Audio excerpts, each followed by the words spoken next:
नमस्कार दोस्तों। आज हम आपको एक अद्वितीय और रहस्यमय योगी की कहानी सुनाने वाले हैं। ये कहानी है एक योगी की जिसका जीवन अनोखा था और जिसने अपने आत्मा की अमिट गहराई को छूने का साहस दिखाया। इस वीडियो में हम आपको उस योगी की अद्भुत यात्रा के सभी महत्वपूर्ण पलों को दिखाएंगे जो उन्होंने अपने आत्मा के अद्भुत खोज में किए।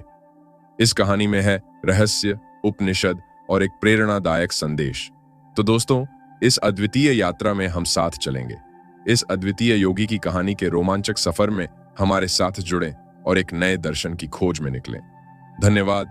और यात्रा की शुरुआत करने के लिए तैयार हो जाइए, लेकिन उससे पहले चैनल को सब्सक्राइब और वीडियो को लाइक करें और साथ ही वीडियो को शेयर करें।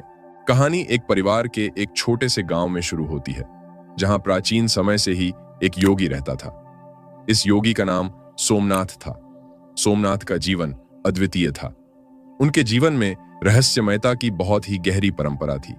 सोमनाथ बचपन से ही अनोखे थे। वे साधना और तपस्या में रत रहते थे। उनके परिवार वाले भी उनके अद्भुत शक्तियों के प्रति आश्चर्य और आदर रखते थे। सोमनाथ के पास अद्भुत और गहरी ज्ञान की धारा थी जो उन्हें अन्य लोगों से अलग बनाती थी। एक बार गांव के लोगों ने देखा कि सोमनाथ अपने आश्रम में कुछ अद्वितीय और चमत्कारी अनुभव कर रहे थे। एक रात जब सभी सोते हुए थे, सोमनाथ ने आसमान की ओर उंगलियों से इशारा किया और उसने एक बादल को बुलाया। बादल ने उसके आदेश का पालन किया और वर्षा की बूंदों के रूप में भूमि पर बरसात की। इस घटना के बाद लोग उसे देवता का रूप मानने लगे। उन्होंने सोमनाथ के पास अनेक समस्याओं का समाधान के लिए आने लगे। उनके आश्रम में आने वाले लोगों की संख्या बढ़ गई, लेकिन सोमनाथ ने कभी भी अपनी शांति और ध्यान को हार नहीं मानी। एक दिन गांव के एक नागरिक ने अपने बेटे के इलाज के लिए सोमनाथ के पास आया।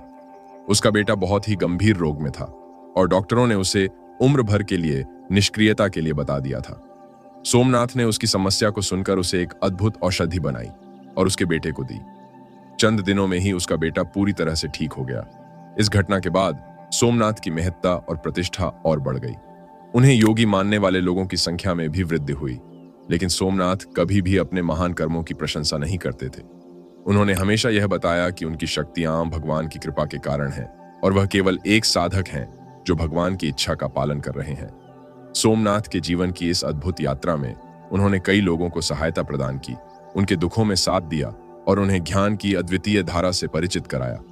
उनका योगदान न केवल अपने आसपास के लोगों के जीवन में सकारात्मक परिवर्तन लाया, बल्कि उन्होंने योग और तप के माध्यम से लोगों को आत्मा की गहराई तक पहुंचाने का काम किया।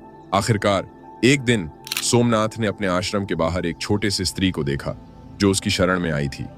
वह एक असाधारण प्रकार की ऊर्जा और शांति के साथ उसके सामने आई। उसकी आंखों में एक अनभिज्ञ चमक थी जो सोमनाथ को विचलित कर दिया। वह अद्वितीय रूप से उसे देखते हुए बोले, तुम कौन हो? छोटी सी स्त्री हंसते हुए उत्तर देती है, बाबा, मैं तुम्हारा आत्मा हूं। यह कहते हुए वह विलक्षण रूप से वहां से गायब हो गई। सोमनाथ के हृदय में एक नई ज्योति का उदय हुआ। उसने समझा कि सच्चा योगी होने का मतलब यह नहीं है कि वह दूसरों को योग और तप के माध्यम से ही सहायता प्रदान करता है, बल्कि यह भी है कि वह सबको अपनी आत्मा में छुपी अद्वितीयता की ओर ले जाता है। इस प्रकार सोमनाथ ने एक नया मार्ग चुना जिसमें उन्होंने सभी को अपने आत्मा की अमिट गहराई तक पहुंचाने का प्रयास किया। उनकी कहानी आज भी लोगों के दिलों में बसी है और उनके कर्मों ने अनगिनत लोगों को प्रेरित किया है। उन्होंने सिद्ध किया कि योगी होने का असली मतलब वह है जो अपने आत्मा के साथ जुड़ा होता है और उसकी अद्वितीयता को पहचानता है